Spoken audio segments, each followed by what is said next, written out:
Hello students, मेरी बात हो रही है क्लास 10th के स्टूडेंट्स के साथ जो अब इंग्लिश का पेपर देने जाएंगे। याद रखो दोस्तों, आपने अक्सर ऐसा फील करा होगा कि जो पर्सन बहुत अच्छा बोलता है इंग्लिश में, ज़रूरी नहीं है कि उसके मार्क्स भी बहुत अच्छे आते हों, क्योंकि इंग्लिश बोलना और इंग्लिश में आंसर करना ये दो अलग अलग बातें हैं। आइए कुछ पॉइंट्स हम समझ लेते हैं जिससे आपकी परसेंटेज में आपको फ़ायदा मिलने वाला है। सबसे पहला पॉइंट क्या है? कभी भी पेपर में एसएमएस लैंग्वेज यूज मत करिएगा। हम लोगों को इतना एसएमएस लिखने की आदत हो गई है व्हाट्सएप पर, सोशल साइट्स पर, कि हम इंग्लिश पूरी ना लिखकर एसएमएस लैंग्वेज में लिखते हैं। और ये सेम चीज कई बच्चों की आंसर शीट में हमें मिलती है, जैसा कई टीचर्स ने आकर हमें कहा कि देखिए ये देखिए इस बच्चे ने क्या क्या करा हुआ है, एसएमएस में आंसर दिया हुआ है। सो एसएमएस लैंग्वेज नहीं लिखनी, पूरा वर्ड लिखना पड़ेगा। ये पहला point. Second, never write the answers in points. ये कोई मैथ्स या फिजिक्स का पेपर नहीं है जिसमें आंसर्स आप पॉइंट बनाकर लिख दोगे। ना ही आपको कोई चीज डिस्टिंग्विश करने को आ रही है, तो आप आंसर को पॉइंट्स के बजाय पैराग्राफ में करिएगा। आगे बढ़ते हैं दोस्तों। क्या पूछा जा रहा है इस बात को बहुत ध्यान से पढ़ो। अगर एक बार में समझ में नहीं आता, आप क्वेश्चन को दोबारा पढ़ो और उसके बाद think what you have to right.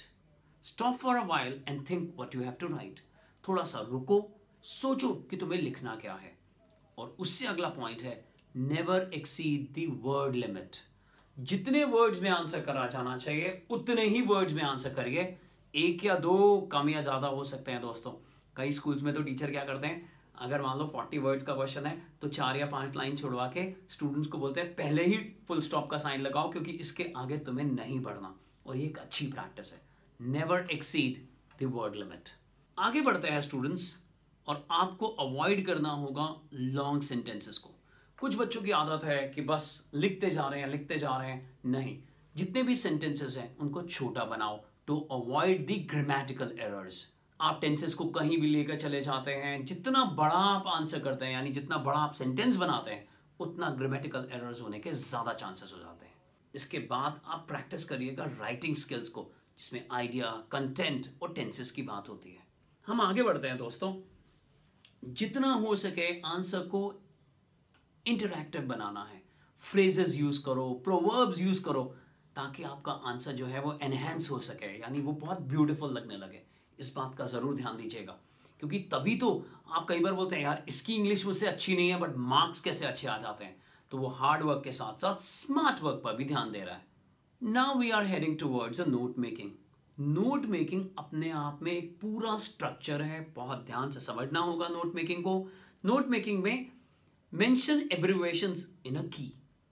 Abbreviations को की के फॉर्म में मेंशन करना होगा। Each point should have only 5 to 6 words. Use the box structure. और समरी जो होगी that should be based on what is mentioned in the note. ज्यादा डिविएट मत करिएगा, जो नोट में दिया होगा उसी के आसपास समरी को रख लीजिएगा। इमेजिनेशन यूज मत करिएगा। और फाइनली आंसर को जितना हो सके उतना प्रिसाइज, नीट रखेंगे। And whenever you are writing, please write the number of that answer correctly. तो हमें पूरी उम्मीद है कि आपने ये सारी बातें समझ ली होंगी, और इन बातों को यूज कर आप अपने कॉन्फिडेंस को बढ़ाओगे और साथ ही साथ परसेंटेज को भी बढ़ाओगे। पढ़ते रहिए और आगे बढ़ते रहिए। All the best, keep working hard and do good.